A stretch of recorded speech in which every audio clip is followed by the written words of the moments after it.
दोस्तों जय हिंद। स्वागत है आप सभी का study with M SPP channel पर। दोस्तों कैसे हैं आप सब? आई होप अच्छे होंगे।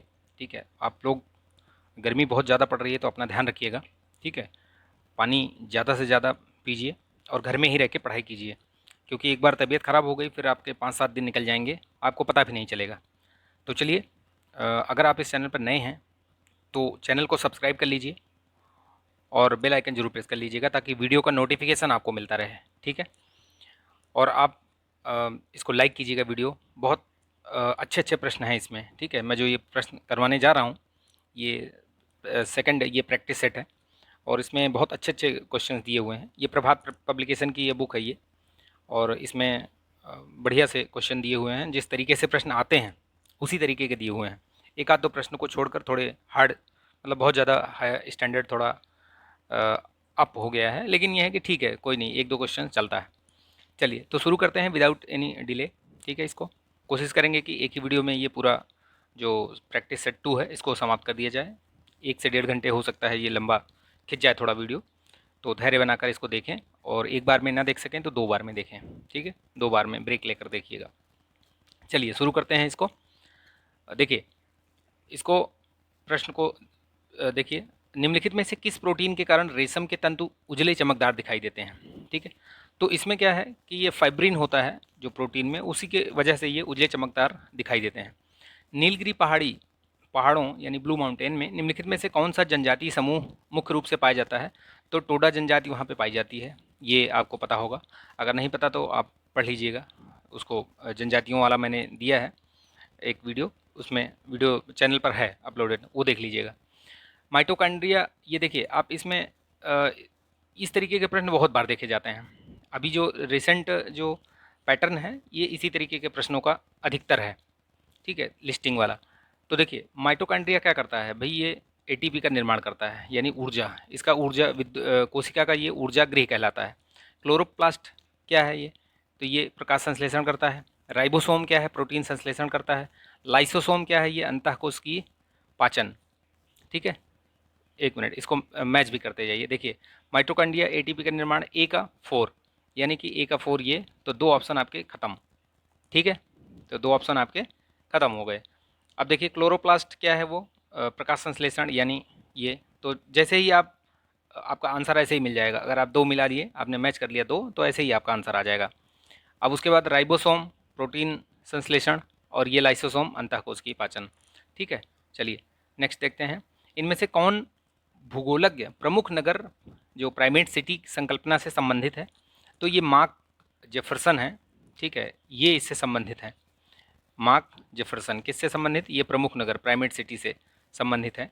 इन्होंने ही वो रेलों के, मतलब इनका कहना था कि नगरों के आकार विस्तार और इनका अध्ययन, और इसे रेल मार्ग से पहुंच सकने वाले क्षेत्रों को लघु रूप पद नाम दिया, उसको रेलों के को सभ्य बनाया जाना, ऐसा नाम दिया इन्होंने।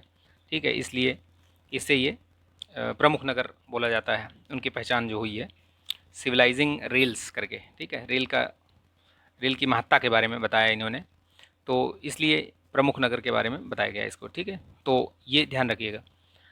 21 एमिनो अम्लों वाली एक अल्फ़ा श्रृंखला में 30 एमिनो अम्लों वाली एक बीटा श्रृंखला से मानव इंसुलिन अणु संगठित होता है। तो वयस्क मानव में कितने प्रकार्यक इंसुलिन जीन होते हैं? तो देखिए ये थोड़ा सा इधर उधर घुमाने वाली बात है। इसमें इसमें सीधे सीधे 2 जीन, वयस्क मानव में 2 प्रकार्यक इंसुलिन जीन होते हैं, बस इतना ध्यान रखिए आप। निम्नलिखित में से सबसे बड़ा द्वीप कौन सा है? देखिए अभी ये सबसे बड़ा द्वीप जो है, अगर इसमें बात की जाए तो न्यू गिनी है। अगर सबसे बड़ा द्वीप पूरे इसके अलावा अगर बात किया जाए तो ग्रीनलैंड है, सबसे बड़ा ग्रीनलैंड है। उसके बाद ये आता है न्यू गिनी। ये यूकेपीएससी में आया था, ये यूकेपीएससी का जो अभी प्री हुआ है उसमें आया था ये क्वेश्चन। ठीक है, बहुत लोगों ने मेडागास्कर या बोर्नियो लगा दिया होगा। बोर्नियो 3rd नंबर पे है, ध्यान रखिएगा। न्यू गिनी है दूसरे नंबर पे। ठीक है, चलिए भारत के निम्नलिखित व्याघ्र आरक्षित क्षेत्रों में जो टाइगर रिजर्व को उत्तर से दक्षिण, यानी उत्तर से, ये उत्तर हो गया, ये दक्षिण, यानी कि यहाँ नॉर्थ, ये साउथ, आपको क्रमबद्धता, मतलब उसी क्रम में इसको लगाना है। तो देखिए दुधवा, पेंच, पन्ना, इंद्रावती। तो अगर आपको पता होगा दुधवा अपना यूपी में पड़ता है। ठीक है, उसके नीचे ये पन्ना, पन्ना आएगा, क्योंकि पन्ना एमपी में है। ठीक है, तो पन्ना एमपी में हो गया। उसके बाद ये पेंच मध्य प्रदेश और महाराष्ट्र के उसमें पड़ता है, ये दोनों स्टेट में। इंद्रावती ये आपका कहाँ पड़ता है, झारखंड, ये इंद्रावती छत्तीसगढ़ में, ठीक है। तो वो छत्तीसगढ़ के दक्षिण में स्थित है, ठीक है। तो ये अगर आपको लोकेशन अगर पता है तभी आप इसको लगा पाएंगे। और इस तरीके के प्रश्न, एक प्रश्न दो प्रश्न जरूर पूछता है, तो ध्यान रखिए आप इसको। जिस तरीके से मैंने बताया उसको आप मैपिंग में उसको बना लीजिए आप, ठीक है। मैप लीजिए ब्लैंक और उसको सारे एक जगह जो टाइगर रिजर्व हुए या वाइल्ड लाइफ सेंचुरीज हुई, ठीक है, ये रामसर साइट्स हुई, इनके सब के लोकेशन वाइज बना लीजिए। उससे क्या होगा, इस तरीके के प्रश्नों को हल करने में आपको सहूलियत मिलेगी। एक दो बार उसको आप रिवाइज कर लेंगे तो आपको बहुत आसानी से वो समझ में आ जाएगा, अदरवाइज़ भूल जाएंगे कौन सा कहाँ पे है। तो देखिए, अगर उस हिसाब से देखेंगे तो जैसे वो लिखा हुआ है उसी हिसाब से सही है, जो मैं बता रहा था आपको कि सबसे पहले ऊपर दुधवा आ गया, दुधवा के बाद फिर पन्ना, पन्ना के बाद पेंच, पेंच के बाद फिर वो इंद्रावती, ठीक है। चलिए, मोती एक मोलस्क के मृदु ऊतकों में उत्पन्न होने वाला एक कठोर पदार्थ है। निम्नलिखित में से कौन सा एक मोती का मुख्य घटक है। तो देखिए, ये मोती जो है वो कैल्शियम कार्बोनेट ही होता है, ठीक है। तो याद रखिएगा उसको, कैल्शियम कार्बोनेट होता है वो। अपने ही वातावरण में एक जैव समुदाय जैसे तालाब, महासागर, वन, यहाँ तक कि एक जल जीवशाला भी को क्या कहा जाता है। तो किसी भी प्रकार का कुछ भी होगा वो जियोम ही होगा, ये चाहे वो तालाब हो, महासागर हो, वन हो, झील हो, कुछ भी हो, वो क्या कहलाएगा, बायोम कहलाएगा वो, ठीक। याद रखिएगा। विराम से आरंभ करते हुए एक इलेक्ट्रॉन और एक प्रोटॉन को 1000 वोल्ट के विभवांतर में से त्वरित किया गया। इस संबंध में निम्नलिखित कथनों में से कौन सा कथन सही है। तो अगर आप इसको पढ़ेंगे तो ये पता चलेगा आपको कि ये बी वाला सही है, बाकी गलत है। इलेक्ट्रॉन की गति जो है वो प्रोटॉन की गति से तेज होगी, यही सही है, ठीक है। समान लंबाई का एक और अनुप्रस्थ काट क्षेत्रफल ए वाले दो तार बनाए गए। एक तांबे के तार से बना हुआ है, दूसरा तार दो एल्युमिनियम से बना हुआ है। यहाँ दिया गया है कि तांबे की विद्युत जो चालकता है वो एल्युमिनियम की विद्युत चालकता से अधिक है, सही है। इस संदर्भ में निम्नलिखित में से कौन सा कथन सही है। तो कौन सा कथन सही होगा, तार एक का प्रतिरोध जो है वो तार के दो के प्रतिरोध से अधिक होगा, ये इसका सही है, ठीक है। ये थोड़ा साइंटिफिक उसमें आ जाएगा, तो आप इसको जैसे तार का प्रतिरोध R is equal to P L by A ऐसे करके जो फार्मूला है उस पर आएगा ये, ठीक।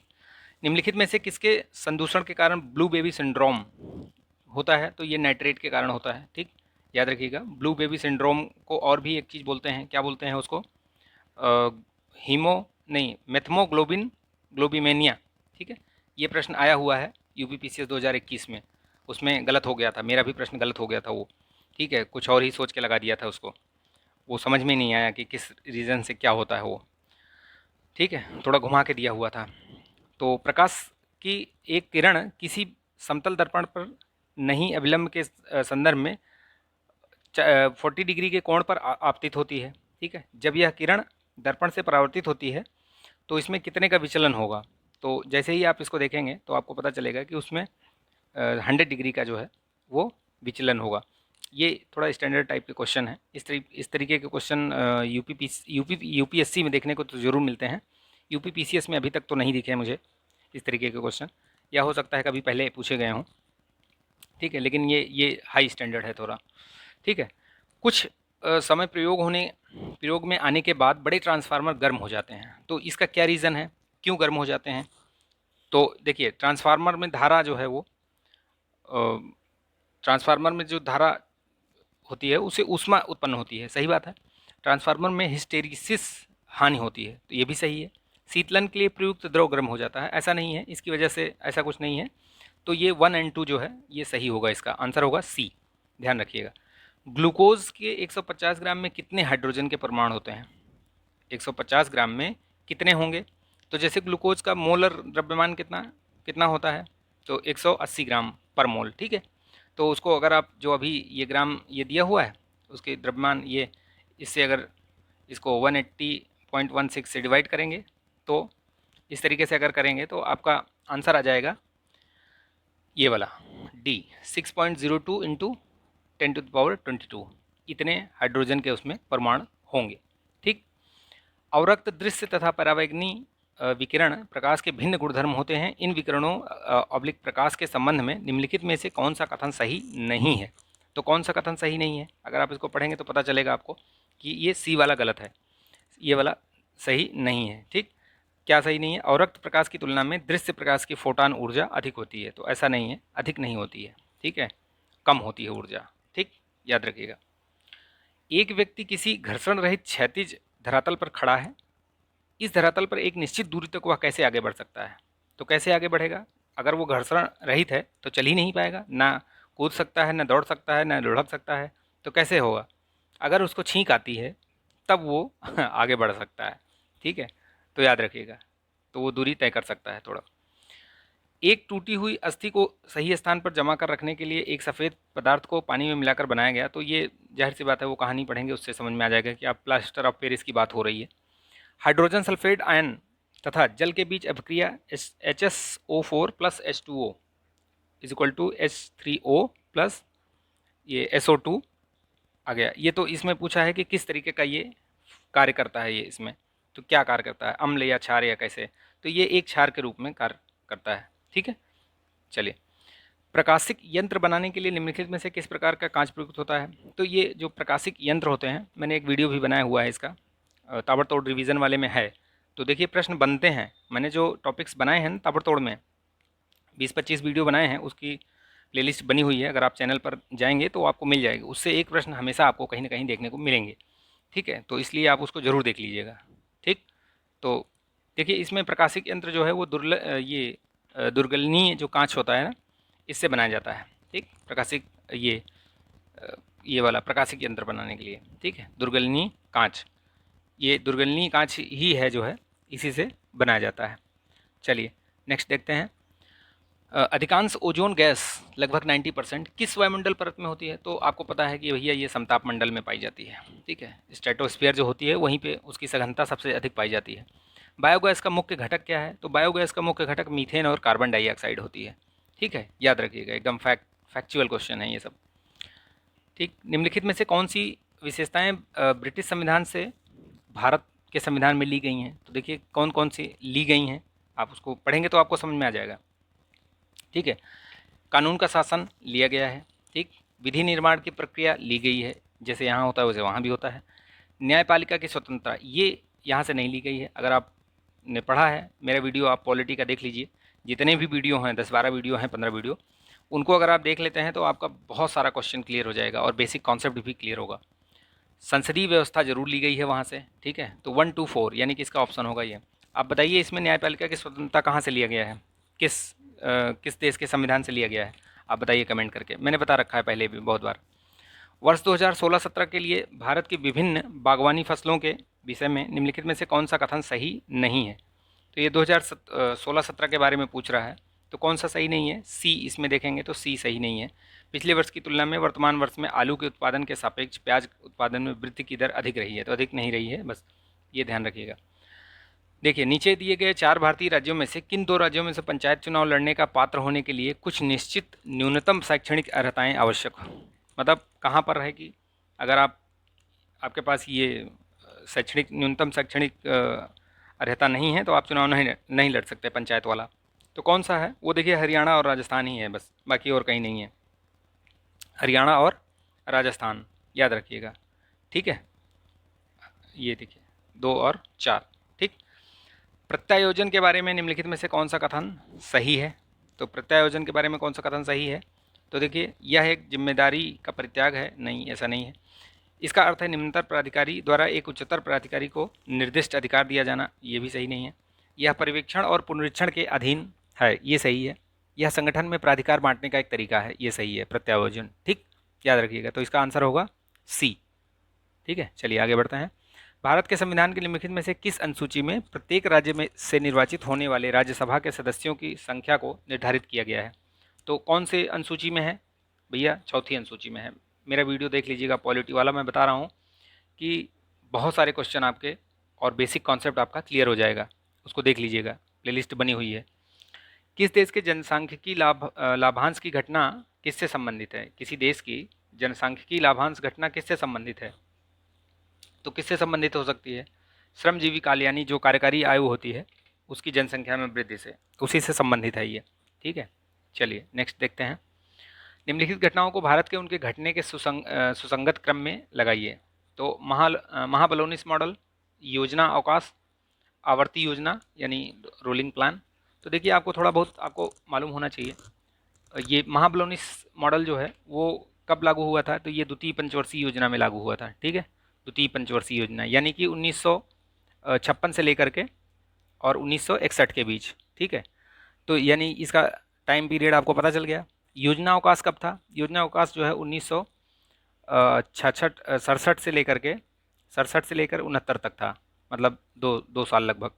ठीक है, और रोलिंग प्लान, जो रोलिंग प्लान है वो कब से कब तक था, तो रोलिंग प्लान जो है वो 1978 से लेकर के 80 के बीच में था। ठीक है, 1978 से लेकर के 80 के बीच में, तो याद रखिएगा इसको। ठीक, चलिए, तो अगर आप इस तरीके से देखेंगे तो ये 1 2 3 ऐसे ही जैसे लगा हुआ है वैसे ही इसका करेक्ट क्रम भी होगा। ठीक, ध्यान रखिएगा इसको, इसका आंसर होगा ए। भारत में मौद्रिक नीति निम्नलिखित साधनों में से किनका प्रयोग करती है, तो मौद्रिक नीति में क्या क्या आता है, देखिए बैंक रेट बनाता है वो, मुक्त बाजार संक्रियाएं करता है, और सरकारी ऋण देता है क्या, सरकारी ऋण, इसमें केवल यही दो होती हैं। ठीक है, सरकारी ऋण और ये लोक राजस्व, ये मौद्रिक उसमें नहीं आता है। आरबीआई जो मौद्रिक पॉलिसीज बनाता है ना, मॉनेटरी पॉलिसी, उसमें नहीं आता ये। ठीक, मुद्रा अवमूल्यन अधिक हितकारी होगा यदि आयातकों के लिए निर्यात के मूल्य सस्ते हो जाएं। ठीक है, ध्यान रखिएगा, तब अधिक होगा। अब इसमें दिया हुआ है ये कुछ प्रश्न कथन कारण दिए हुए हैं, आपको उसमें से मतलब चुन के ऑप्शन, करेक्ट ऑप्शन बताना है। कैसे, देखिए इसमें अगर देखेंगे तो कथन और कारण जैसे दिया गया है उसको आपको पढ़ना है। तो यहाँ पे नीचे देखिए, भूमंडलीय तापन का तात्पर्य भूमंडलीय सतही तापमान में वृद्धि, ये इसे वृद्धि के बारे में बात कर रहा है ये। ठीक है, तो देखिए इसमें करना कैसे है मैं बताता हूँ आपको। देखिए ये इसके ऑप्शन हो गए, एक ही साथ ऑप्शन ऊपर दे दिया गया, मतलब सभी क्वेश्चन के ऑप्शन ये नहीं दिए गए हैं। यहाँ पे आपको एक एक करके देख लेना है, जैसे एक करके बताता हूँ, आपको समझ में आ जाएगा। भूमंडलीय तापन का तात्पर्य है कि भूमंडलीय सतही तापमान में वृद्धि। ठीक है, सही है। वायुमंडल में, उसका कारण क्या है, वायुमंडल में ग्रीन हाउस गैसों की सांद्रता का बढ़ना भूमंडलीय सतही तापमान में वृद्धि का कारण है। एग्जैक्टली सही है। तो इसका जो ऑप्शन होगा इसमें से आपका ए हो जाएगा, यानी दोनों कथन कारण अलग अलग सही हैं। कथन 1 और कथन 2 का सही स्पष्टीकरण है, यानी अलग अलग सही हैं और एक का सही स्पष्टीकरण है। ठीक है, ये दोनों सही भी हैं, तो 32 का ए हो गया। ठीक, सेकंड देखिए 33 में देखते हैं, नेक्स्ट देखते हैं। गर्मी के मौसम में महाराष्ट्र के अतिरिक्त आंतरिक हिस्से में पर्याप्त वर्षा नहीं होती है। ठीक है, नहीं होती है। महाराष्ट्र का आंतरिक भाग पश्चिमी घाट की वृष्टि छाया क्षेत्र में पड़ता है, तो ये भी सही है, तो इसी वजह से नहीं होती, तो इसका भी सही होगा ए। ठीक है, त्वचा कैंसर सामान्यतः पराबैंगनी विकिरण के कारण होता है, सही बात है। क्यों, क्योंकि स्ट्रेटोस्फीयर पराबैंगनी विकिरण को सूर्य से पृथ्वी की ओर आने देती है। तो ये आने देती है क्या, ये यहाँ से आने देती है, नहीं आने देती, यानी कि दोनों कथन अलग अलग सही हैं, किंतु कथन ए और 2 का वो सही स्पष्टीकरण नहीं है। ठीक है, आने तो देती है लेकिन उसकी उसकी वजह से वो नहीं होता, मतलब उसका सही स्पष्टीकरण नहीं है वो। 35 देखते हैं।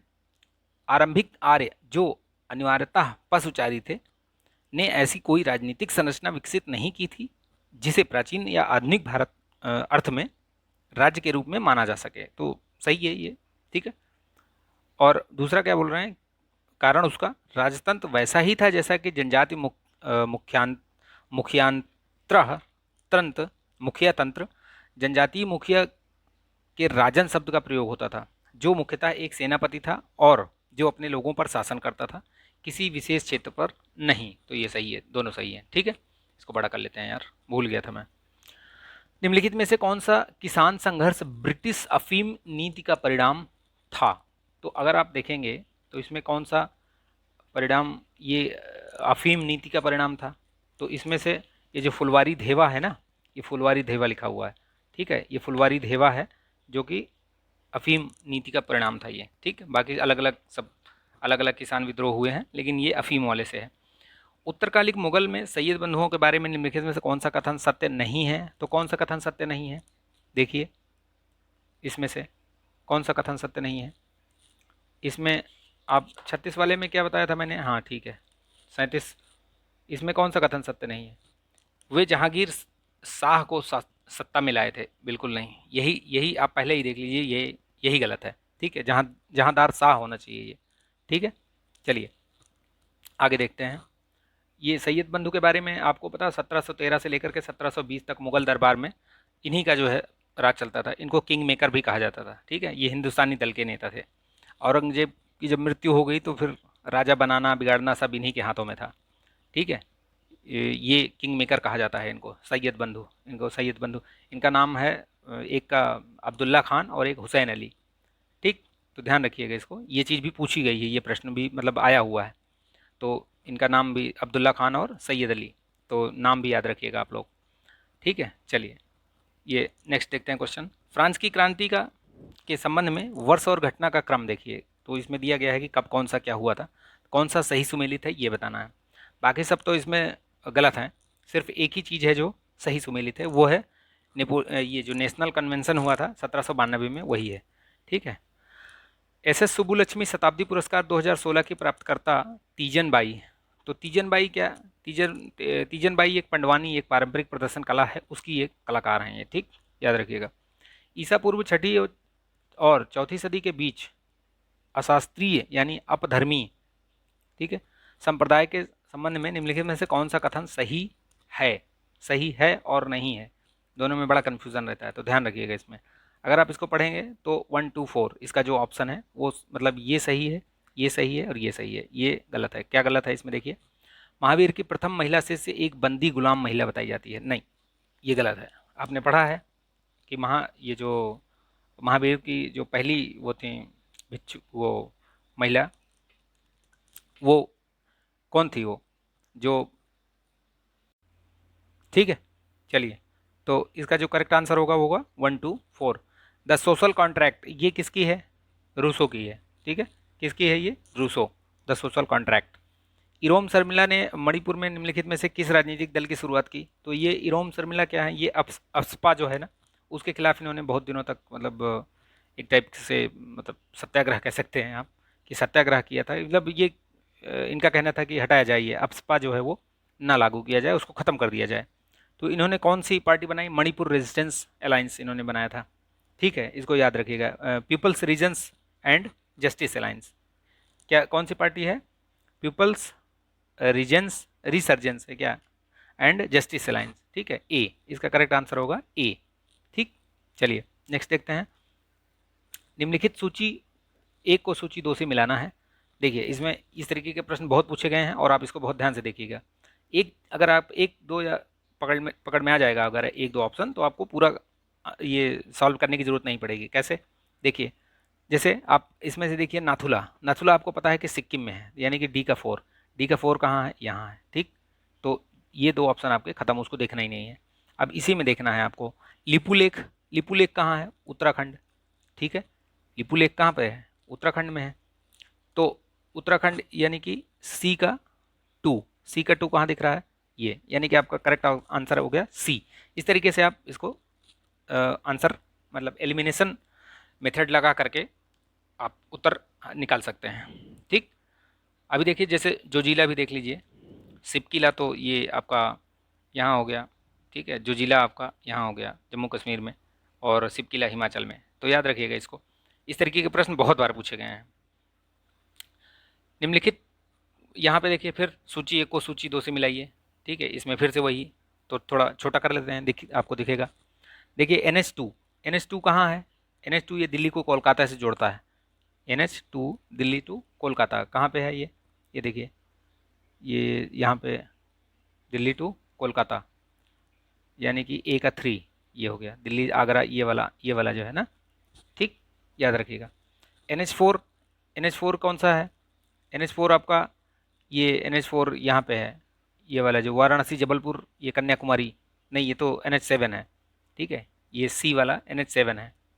ठीक है, C का 4 ये NH7 जो काफ़ी बड़ा है, ये सबसे बड़ा NH7। ठीक, NH8 कौन सा है, NH8 D का 1 यानी दिल्ली जयपुर वाला NH8 है, और NH4 ये ठाणे पुणे बेंगलोर ये वाला है। तो इस तरीके से आप अगर देखेंगे तो इसका ऑप्शन डी होगा। ठीक, चलिए देखिए यहाँ पे फिर से वही आ गया मैचिंग। तो इसमें आप याद रखिए कौन सी कहाँ जल संधि किसको क्या जोड़ती है। मैंने एक बना रखा है, एक वीडियो इसका भी है, ताबड़तोड़ रिवीजन वाले में है जल संधियाँ, ठीक है, उसको देख लीजिए। मैं बता रहा हूँ कि बहुत काम की चीज़ है वो, आप देखिए आपको बहुत फ़ायदा मिलेगा उससे। देखिए बॉस जल संधि जो है वो ऑस्ट्रेलिया और तस्मानिया के बीच में है, तो यानी कि आप इसको मिला दीजिए, बॉस को मिलाइए, कहाँ है ऑस्ट्रेलिया और ये तस्मानिया, यानी ए का 2, ठीक है, ये 2, ये 2 ऑप्शन लास्ट के ख़त्म। डेविस, डेविस जल संधि किसके बीच, कनाडा और ग्रीनलैंड, कनाडा और ग्रीनलैंड, ठीक है, डेविस जल संधि, यानी बी का 4, बी का 4 कहाँ, यहाँ, यानी ऑप्शन आपका ये मिल गया। सी का 1, डोवर जल संधि, यूके और फ्रांस के बीच, फ्लोरिडा यूएसए और क्यूबा के बीच, ठीक है। तो इस तरीके से अगर एक दो आपको पता है तो एकदम ईजिली हो जाएगा, इसमें कोई डाउट नहीं होगा, एक या दो आपको पता होना चाहिए लेकिन, ठीक है। देखिए निम्नलिखित में से फिर से देखिए मैचिंग, मैं बता रहा हूँ ना, इस तरीके के प्रश्न बार बार पूछे गए हैं, तो इसको भी देख लीजिए आप, ठीक है। चलिए देखते हैं। देखिए टिस्को या बाल्को किस किस चीज़ के लिए वो वहाँ पे उत्पादन किस किस चीज़ का होता है, ठीक है। टिस्को में आपको पता है कि भैया लोहा इस्पात ये स्टील वगैरह, ठीक है, तो आप टिस्को का सीधे यहीं से मिलाइए, ठीक है। ए का 2, ए का 2 मिलाइए तो आपको पता चल जाएगा ये ए का 2, ठीक, यानी कि ए का 2, और सब ऑप्शन ख़त्म आपके, ये वाले 2 ऑप्शन ख़त्म हो गए। अब ए का 2 हो गया। बाल्को, बाल्को आपको पता है ये एल्युमिनियम से रिलेटेड है, ठीक है, बाल्को, तो यानी कि ये आ गया आपका बी का 4, बाल्को, यहाँ पे आया बी का 4, यानी कि ये ऑप्शन हो गया आपका बी, यानी सी का 1 पीपीसीएल रसायन और बेल जो है वो इलेक्ट्रॉनिक्स, बेल गाजियाबाद ये सब है ना, इस सब इलेक्ट्रॉनिक्स से संबंधित है, ठीक। चलिए नेक्स्ट देखते हैं।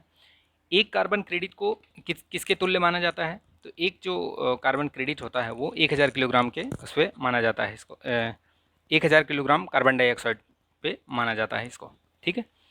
पायस इमल्सन क्या है, ये इसका करेक्ट ऑप्शन डी होगा, यानी ये पायस इमल्सन किससे मिलकर बना होता है, तो ये बना होता है दो द्रव से मिलकर, ठीक है, इमल्सन।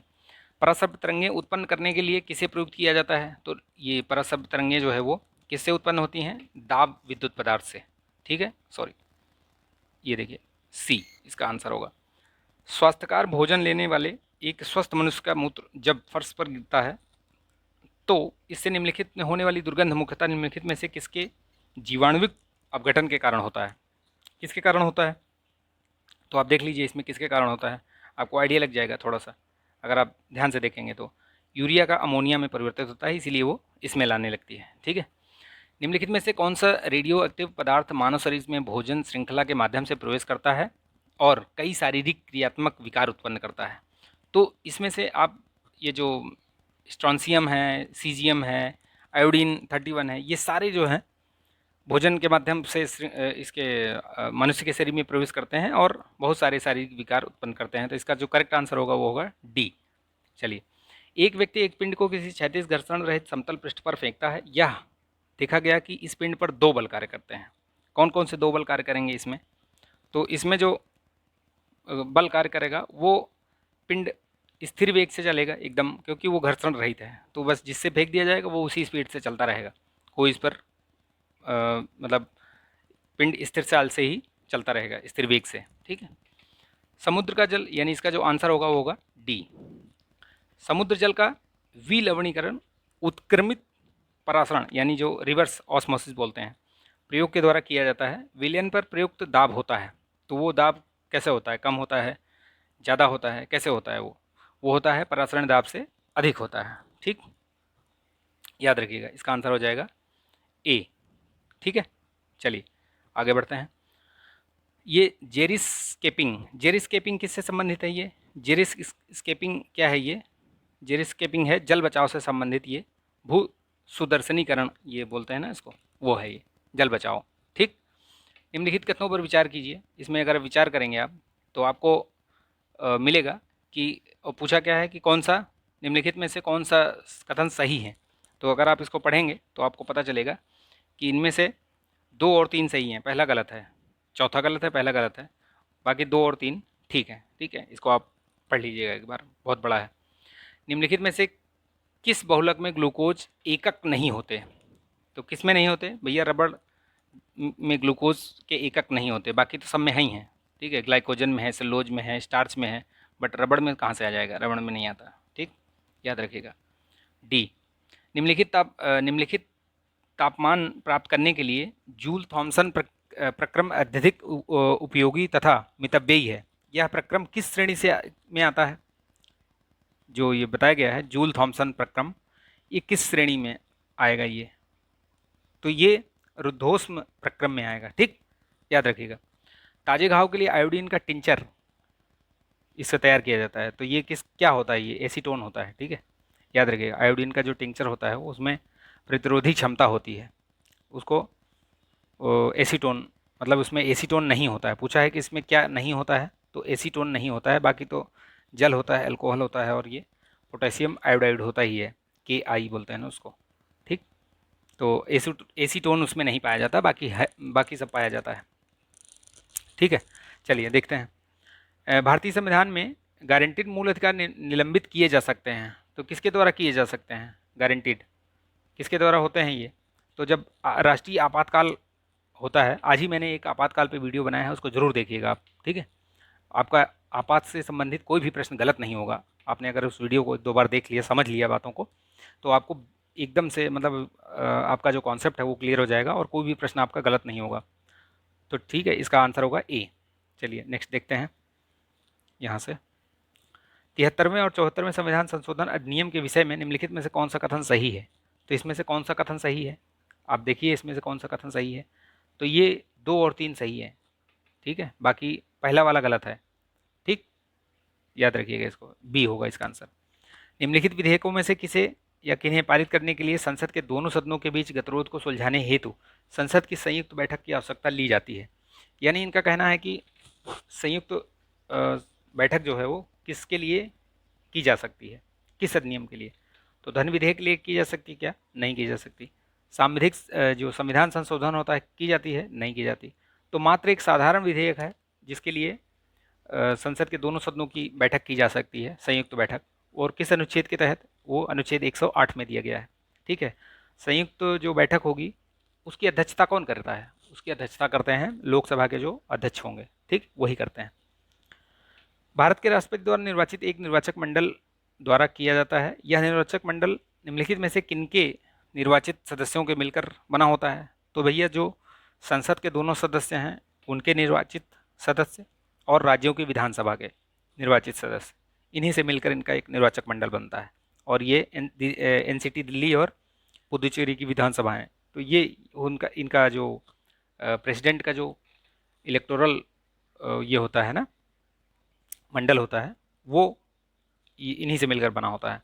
तो यानी कि इसका जो करेक्ट आंसर जो होगा वो होगा, ये देखिए 1 to 4। विधान परिषद से कोई मतलब नहीं है इसका, राज्यों की विधान परिषद से।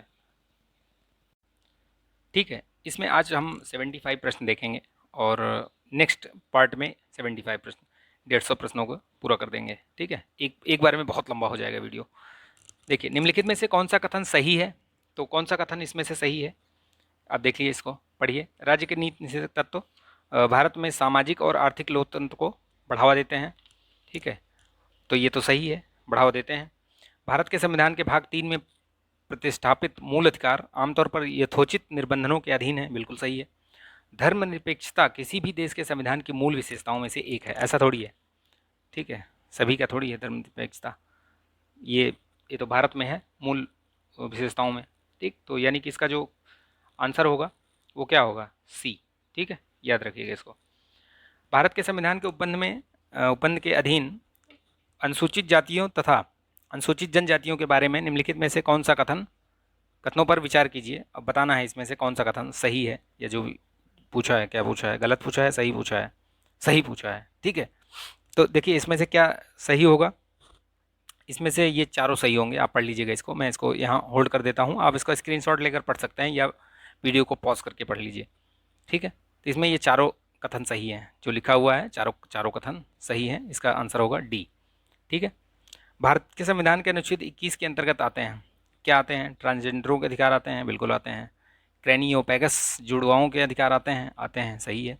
ठीक है, और इसमें बच्चों को जन्म देने का मंदित मना महिलाओं का अधिकार, ये भी आता है।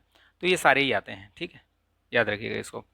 निम्नलिखित पर विचार कीजिए। तुगलकाबाद किला, लोधी गार्डन में बड़ा गुंबद, कुतुब मीनार, फतेहपुर सीकरी। तो इनको आपको सही कालानुक्रम में लगाना है, ठीक है। अगर आपको इनको पता है कि ये कब बने हैं तभी आप इनको लगा सकते हैं, अदरवाइज नहीं लगा पाएंगे। देखिए तुगलकाबाद किसने बनवाया था?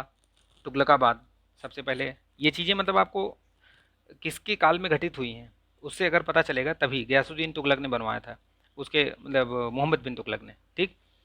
और लोधी गार्डन, तो लोधी गार्डन आपको पता है कि भैया लोधी जो है वो बाद में आए थे, तुगलक के बाद में आए थे, ठीक। तो ये चीज़ें आपको, कुतुब मीनार सबसे पहले बनी थी। और फतेहपुर सीकरी आपको मालूम है कि अकबर ने बनवाया था, तो अकबर कब आया था? मुगल तो इनके बाद ही आए थे। तो ये चौथा ऑप्शन जो है सबसे लास्ट में होगा, यानी कि ये ऑप्शन, एक मिनट इसको थोड़ा छोटा कर लीजिए, ऊपर करिए, देखिए ये ऑप्शन और ये ऑप्शन यही होगा, बाकी ये तो खत्म हो गए। और पहला जो है कुतुब मीनार, यानी तीसरा सबसे पहले होगा। तीसरा किस में है सबसे पहले? यानी कि इसमें। तो ये आपका करेक्ट आंसर हो गया। अगर आपको थोड़ा सा आइडिया, थोड़ा कॉमन सेंस लगाइए तो आपको बहुत आसानी से ये पता चल जाएगा ये, ठीक। तो पहले कुतुब मीनार बना, फिर तुगलकाबाद किला बना, फिर उसके बाद ये बना आपका लोधी गार्डन, फिर उसके बाद फतेहपुर सीकरी, ठीक। ध्यान रखिएगा इसको। निम्नलिखित में से कौन संविधान सभा के प्रारूप समिति का सदस्य नहीं था? तो इसमें से कौन था? ये सारे ही थे, ये थे, ये थे, ये थे, बट ये नहीं थे, ये मोहम्मद सादुल्ला साहब नहीं थे, ठीक। मुगल राज्य स्वरूप को देखते हुए निम्नलिखित में किस विद्वान ने यह तर्क दिया था? किसने कहा था? ये पढ़िएगा। तो ये किसने कहा था? ये इरफान हबीब ने कहा था, ठीक है। डॉक्टर इरफान हबीब ने कहा था इसको, याद रखिएगा इसको, ठीक। चलिए, सूची 1 को सूची 2 से मिलाना है।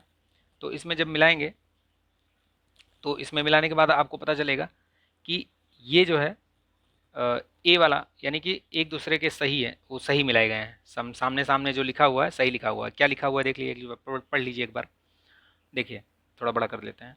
वित्तीय घाटा क्या है? कुल राजस्व माइनस राजस्व प्राप्तियां एवं ऋण रहित पूंजीगत प्राप्तियां।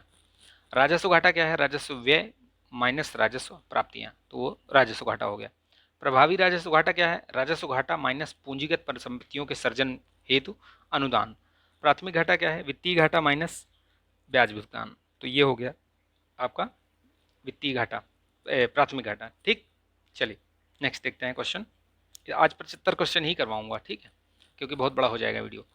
निम्नलिखित कथनों में से किन कारकों के कारण 18वीं सदी में इंग्लैंड के औद्योगिक क्रांति हुई थी? तो किस कारण से हुई थी? तो आप देखिए इसमें से, कोयले और लोहे के भंडारों की खोज हुई थी, बिल्कुल हुई थी, तो ये भी कारण है। वाष्प इंजन, ये शक्ति की खोज, सही बात है, ये भी है। रेलवे का आरंभ, ये भी ठीक है। कच्चे माल की नियमित आपूर्ति, ये भी ठीक है। तो यानी इसका जो करेक्ट ऑप्शन होगा डी, यानी सारे सही हैं।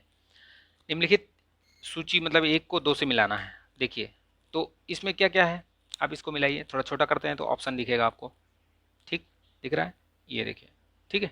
चलिए देखिए इसमें क्या है, देखिए ए, ये उर्वरा, उर्वरा क्या है? उपजाऊ भूमि, आप ऐसे ही अंदाजा लगा सकते हैं। तो यानी कि ए का ये, एक मिनट, उर्वरा उपजाऊ भूमि नहीं है, उर्वरा ये आपकी वर्षा भूमि है, ठीक है, उर्वरा बनाती है। मरु क्या है? वो मरु जो है वो मरुभूमि है, ठीक है। नदी मातृका, ये नदी मातृका मतलब क्या है कि नदी द्वारा सिंचित भूमि, ठीक है। और देव मातृका क्या है? वो उपजाऊ भूमि, ठीक। तो याद रखिएगा, इस तरीके से इसको मिलाना है आपको, ठीक है। चलिए नेक्स्ट देखते हैं question. Indian social reformer general जो 1890 में आरंभ हुआ था, इसके संपादक कौन थे? इसके संपादक कौन थे? तो आप देखेंगे इसके संपादक जो है ये केटी, जो के एन नटराजन है, ये है किसके? इंडियन सोशल रिफॉर्मर जनरल, ये 1890 में, तो इसके के एन नटराजन। सूची 1 को 2 से मिलाना है। देखिए डेट्रॉयट तो यूएसए से पता है आपको, ऑटोमोबाइल्स, ठीक है। लॉरेन ये फ्रांस का समूह ये है, ठीक है। ये कम्बरलैंड कहाँ कहाँ पे है? ये कम्बरलैंड, कम्बरलैंड देखेंगे तो कहाँ पे आपको मिलेगा? ये जर्मनी, ये यहाँ पे है, ठीक है। तो इसमें देखिए कम्बरलैंड यूके हो गया ये आपका, और लिप्जिंग जो है ये जर्मनी, और लॉरेन जो है वो फ्रांस। तो सी का 3, सी का 3 आप यहाँ यहाँ, और ये डेट्रॉयट यूएसए, यानी कि बी का 1, बी का 1 यहाँ पे है और यहाँ भी है, ठीक है। लॉरेन फ्रांस हो गया, कम्बरलैंड यूके, यानी कि डी का 2, डी का 2 किस में है, इसमें है, यानी ऑप्शन हो गया सी।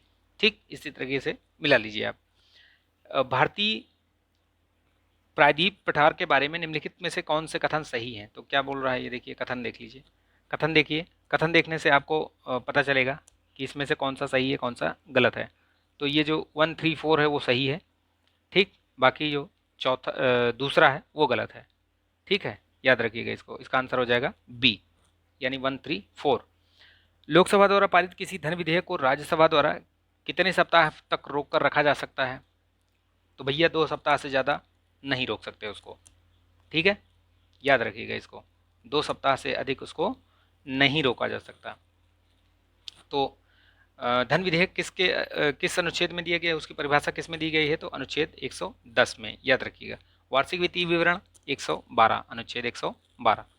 ठीक है, तो आज यहीं तक रखते हैं। आई होप ये वीडियो आपको पसंद आया होगा। अगर पसंद आया तो प्लीज़ लाइक कीजिए, शेयर कीजिएगा, ठीक है। और चैनल पर नए हैं तो चैनल को सब्सक्राइब करके आप बेल आइकन जरूर प्रेस कर लीजिएगा ताकि वीडियो का नोटिफिकेशन आपको मिलता रहे, ठीक है। तो चलिए मिलेंगे नेक्स्ट वीडियो में, इसका अगला पार्ट भी लेकर आएंगे जल्दी ही, एक दो दिन में, ठीक है। तो मिलेंगे नेक्स्ट वीडियो में, तब तक के लिए आप अपना ध्यान रखिए, स्वस्थ रहिए, मस्त रहिए, बिंदास रहिए। जय हिंद।